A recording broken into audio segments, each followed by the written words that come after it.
नमस्कार दोस्तों, बासु क्लासेस में आपका स्वागत है। हम लोग लीनियर अलजेब्रा पढ़ रहे थे। उसमें आज हम लोग सिस्टम ऑफ लीनियर इक्वेशन देखेंगे। उसमें पहले हम लोग देख लेते हैं कि आज क्या क्या पढ़ेंगे। पहले तो हम लोग देखेंगे कि लीनियर इक्वेशन किसको कहते हैं, फिर उसके बाद सिस्टम ऑफ लीनियर इक्वेशन क्या है, उसको रिप्रेजेंट कैसे करते हैं। फिर उसके बाद हम लोग को देखना है कि रैंक ऑफ मैट्रिक्स क्या होता है। रैंक ऑफ मैट्रिक्स निकालने के लिए पहले हमें रो रिडक्शन सीखना होगा, उसको इक्लान फॉर्म में पहले लाना होगा मैट्रिक्स को। उसके बाद हम लोग रैंक ऑफ मैट्रिक्स निकालते हैं। फिर यहाँ पे हम लोग देखेंगे कि types of system of linear equation. ठीक है, types of system of linear equation. इसमें या तो जो सिस्टम ऑफ लीनियर इक्वेशन या तो इनकंसिस्टेंट होगा या फिर कंसिस्टेंट होगा। कंसिस्टेंट में भी यूनिक सॉल्यूशन है या इनफाइनाइट सॉल्यूशन, वो सब हम लोग देखेंगे। फिर यहाँ पे हम लोग देखेंगे कि उसको आसानी से कैसे सोल्व कर सकते हैं लीनियर इक्वेशन को। ठीक है, चलते हैं हम लोग अगले पेज पे। अब ये सिस्टम ऑफ लीनियर इक्वेशन, ठीक है, सब हम लोगों ने डिस्कस किया। अब लीनियर इक्वेशन क्या होता है? लीनियर का मतलब है कि अगर कोई इक्वेशन है आपके पास, कोई भी इक्वेशन है आपके पास, और उसमें जो वेरिएबल है, मान लीजिए एक्स है, वाई है, जेड है, कुछ भी है, उसका जो पावर में मैक्सिमम 1 होना चाहिए। अगर 1 से ज़्यादा है तो वो लीनियर इक्वेशन नहीं होगा। अगर एक्स स्क्वायर है तो quadratic, x square is equals to, अगर 4 है तो ये क्वाड्रेटिक इक्वेशन है क्योंकि इसके पावर में 2 है। ठीक है, वैसे लीनियर का मतलब है कि जो वेरिएबल है उसका पावर मैक्सिमम 1 होना चाहिए। मैक्सिमम 1, 0 भी हो सकता है, तो मैक्सिमम 1 हो सकता है। ठीक है, तो यहाँ पे देखिए एग्जांपल है 2x - 3y + z is equals to 4। क्या ये लीनियर इक्वेशन है? तो है। x के पावर में यहाँ भी 1 है, y के पावर में यहाँ 1 है, यानी कि वेरिएबल के पावर में 1 है, मैक्सिमम से ज़्यादा नहीं। ठीक है, तो ये लीनियर इक्वेशन है। अगर ये पूछा जाए कि xy + z लीनियर इक्वेशन है या नहीं, तो ये नहीं है। क्यों? क्योंकि x के पावर में यहाँ 1 है, y के पावर में 1 है, ये एक ही टर्म है। टोटल वेरिएबल 2 है, दोनों के पावर 1 1 है, टोटल पावर क्या हो गया? 2 हो गया। तो ये लीनियर इक्वेशन नहीं है, क्वाड्रेटिक इक्वेशन हो जाएगा। मैक्सिमम पावर क्या हो गया? 2 हो गया। ठीक है, अब सॉल्यूशन ऑफ लीनियर इक्वेशन क्या होता है? तो अब अगर पूछा जाए कि whether 200 is solution of linear equation, क्या ये इसका सॉल्यूशन है? तो सीधे इसमें डाल दें। क्या है यार, हमारे पास 2x + 3y + z is equals to 4। ये क्या दिया हुआ? x is equals to 2, y is equals to 0, z is equals to 0। तो 2 × 2 - 0 + 0 इज इक्वल्स टू 4।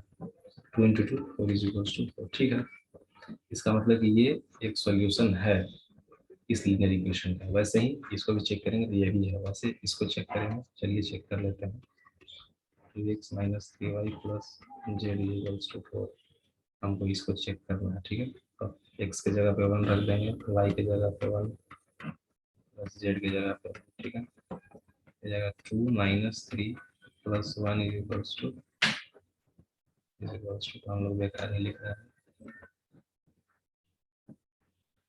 ठीक है, यहाँ पे आप देख लीजिए ये क्या आ जाता है? 0 आ जाता है। 0 is not equals to 4। Right hand side में क्या आना है? 4 आना है, नहीं आ रहा है। इसका मतलब ये हुआ कि ये लीनियर इक्वेशन का सॉल्यूशन, जो हमारा लीनियर इक्वेशन दिया हुआ है उसका सॉल्यूशन नहीं है। ठीक है, चलते हैं अगले पेज पे।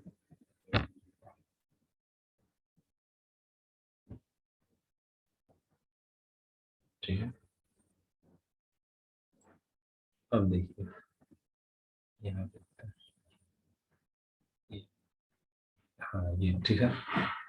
अब सिस्टम ऑफ लीनियर इक्वेशन क्या होता है? लीनियर इक्वेशन हम लोगों ने देख लिया, उसमें कुछ वेरिएबल्स होते हैं जो भी। अब देखिए system of linear equation, variables होते हैं और इक्वेशन का नंबर एक ही होता है। लीनियर इक्वेशन मतलब 2x - y = 0। इसमें कितने इक्वेशन है? एक ही इक्वेशन है बस, L1 मान लीजिए, एक ही इक्वेशन है। लेकिन जब कहेंगे सिस्टम ऑफ लीनियर इक्वेशन तो उसमें कई सारे इक्वेशन हो जाते हैं।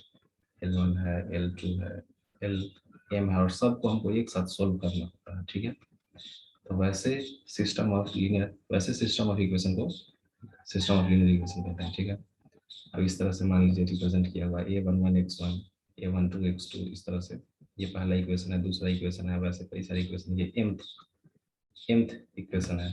अब यहाँ लिखा हुआ भी है कि n वेरिएबल है, m इक्वेशन है।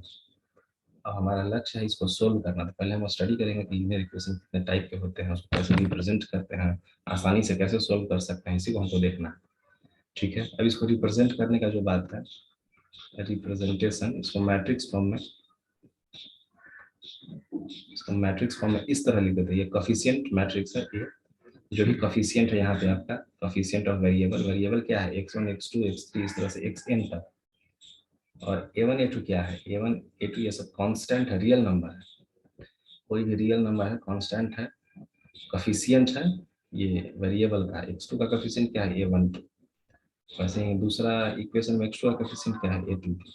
अब इसको यहाँ हम लोग ऐसे लिख देते हैं a11 a12 a1n इस तरह से। ये अपना जो वेरिएबल वाला मैट्रिक्स है। ठीक है, अब इसमें आप लोग देख लीजिए कि ये m गुने n मैट्रिक्स होगा। रो कितने होंगे, यहाँ से 1 1 2 से m तक आएगा, m रो। कॉलम कितना होगा, 1 2 ऐसे करते जाएंगे तो n तक जाएगा, तो n कॉलम होगा। और n वेरिएबल है तो यहाँ पे इसका हो जाएगा order n into 1, m into n into 1 का ऑर्डर आपको यहाँ पे दिख रहा होगा, m इंटू 1, b1 से bm कितना एलिमेंट जाएगा, m। ठीक है, तो ये इस तरह से रिप्रेजेंट कर सकते हैं इसको आप। मैट्रिक्स मल्टीप्लिकेशन भी आप लोगों ने देखा होगा, कैसे रो इनटू कॉलम करते हैं। आप अगर इसको रो को इस कॉलम से मल्टीप्लाई कीजिएगा तो आपको L1 वाला ये वाला इक्वेशन आ जाएगा। वैसे ही सारे इक्वेशन आ जाएंगे यहाँ से मल्टीप्लाई करने पे, ये कुछ नहीं है, वही है। चलिए अगले स्लाइड पर चलते हैं। ठीक, अब जो पीछे आप लोगों ने इक्वेशन देखा सिस्टम ऑफ लीनियर इक्वेशन, उसको ऑगमेंटेड फॉर्म में भी लिख सकते हैं।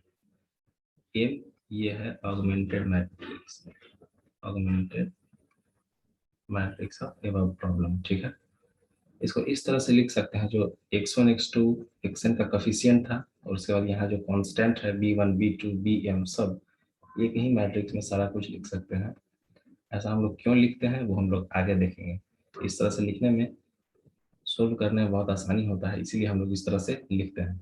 चलिए, उससे पहले हम लोग अभी देखेंगे कि रैंक ऑफ मैट्रिक्स कैसे निकालते हैं। और रैंक ऑफ मैट्रिक्स निकालने के लिए पहले हम लोग को देखना है कि इचेलॉन फॉर्म में कैसे लिखते हैं। इचेलॉन फॉर्म में लिखने से पहले हम लोग को देखना है कि रो रिडक्शन कैसे करते हैं। ठीक है, अब देखिए कोई भी आपको मान लीजिए ऑगमेंटेड मैट्रिक्स दिया हुआ इस तरह से, तो उसमें कौन कौन से ऑपरेशन हम लोग कर सकते हैं जिससे उस प्रॉब्लम का सॉल्यूशन नहीं बदलेगा। अब ये देखिए 3 ऑपरेशन ऐसे हैं जो कोई भी आपका सिस्टम ऑफ लीनियर इक्वेशन है उसको अगर आप मैट्रिक्स फॉर्म में लिखते हैं और ये 3 ऑपरेशन रो ऑपरेशंस अगर आप उस पर करते हैं तो उसका सॉल्यूशन चेंज नहीं होगा और सॉल्यूशन लाना हमारे लिए आसान हो जाएगा। ठीक है, तो क्या क्या कर सकते हैं देखिए। तो ये पहला ऑपरेशन है इंटरचेंज ऑफ रोज। ठीक है, अगर आर आई को आर जे से हम लोग इंटरचेंज कर देंगे। आर क्या है, आर आई क्या है, आई रो एक तरह से लिखा हुआ है, जे क्या है, जे रो। अगर किसी भी मैट्रिक्स का है, इसका देखिए ये R1 है, ये R2 है, ये R3 है। वैसे ये कॉलम 1 कॉलम 2 कॉलम 3। अब इसमें हम बोल रहे हैं कि दो रो को अगर हम इंटरचेंज कर देंगे तो मैट्रिक्स का प्रॉपर्टी सेम रहेगा, यानी कि हमारा जो सिस्टम ऑफ लीनियर इक्वेशन है उसका सॉल्यूशन सेम रहेगा। यहाँ एग्जांपल के लिए हम लोग R1 को R2 से इंटरचेंज कर देते हैं और ये हमारा आ जाता है 1 2 3 जो था यहाँ पहले जो था 1 2 3 वो अब यहाँ आ गया। यहाँ जो 2 3 माइनस 4 था वो अब यहाँ आ गया। तो ऐसे करने से कोई दिक्कत नहीं, ऐसा हम कर सकते हैं। अब मैट्रिक्स का जो हमारा प्रॉब्लम है उसका सॉल्यूशन चेंज नहीं होगा, या फिर किसी भी रो में किसी भी कांस्टेंट वैल्यू से रियल नंबर का फील्ड इसका रियल नंबर है, किसी भी के से मल्टीप्लाई कर देते हैं तो हमारा जो सॉल्यूशन है वो नहीं बदलेगा। ठीक है, एग्जांपल के लिए R1 को अगर हम 2R1 ले लेते हैं, यानी R1 को 2 से मल्टीप्लाई कर देते हैं, यहाँ पे 2 से मल्टीप्लाई कर देंगे तो 1 है तो 2 हो जाएगा, 2 है 4 हो जाएगा, 3 है 6 हो जाएगा। तो यहाँ पे हम लोगों ने लिख दिया, तो सॉल्यूशन चेंज नहीं होगा। या फिर किसी भी दो रो को, यहाँ लिखा हुआ है कि RJ को हम अगर लिख लेते हैं कि RJ प्लस RI। ठीक है, देखिए RJ की जगह पर हम लोग RJ प्लस RI कोई और RI RJ में जोड़ देते हैं तब भी चेंज नहीं होगा। यहाँ एग्जाम्पल के लिए हम लोगों ने लिखा है कि ये देखिए R3 को हम लोग ऐसे लिख सकते हैं, R3 is equals to R3 minus 2R2। ठीक है, क्या कह रहा है, R3 माइनस 2R2। R3 यहाँ पे है क्या पहले, 4 3 2 R3 है, 2R2 क्या हो जाएगा, R2 तो ये है, इसमें 2 से मल्टीप्लाई कर देना हर एलिमेंट पर, 4 6 8, ठीक है। 2R2 माइनस में है, यानी कि यह है R3, यह है R2, R3 माइनस R2 कर देते हैं, 4 में से 4 गया, 0 3 में से 6 गया, -3 2 में से 8 गया, -6, ये हमारा नया R3 आ गया है। यहाँ से पता चलेगा कि नया वाला R3 आ गया, तो यहाँ लिख रहा है कि R3 अब हो जाएगा R3 - 2R2, ठीक है। तो उस तरह से यहाँ लिख दीजिए। तो आप लोग समझ गए होंगे कि रो रिडक्शन कैसे करते हैं, और यही 3 लॉ है जिसके यूज से हम लोग रो रिड्यूस करते हैं और उसको किसी भी मैट्रिक्स को इक्लेन फॉर्म में लिखते हैं।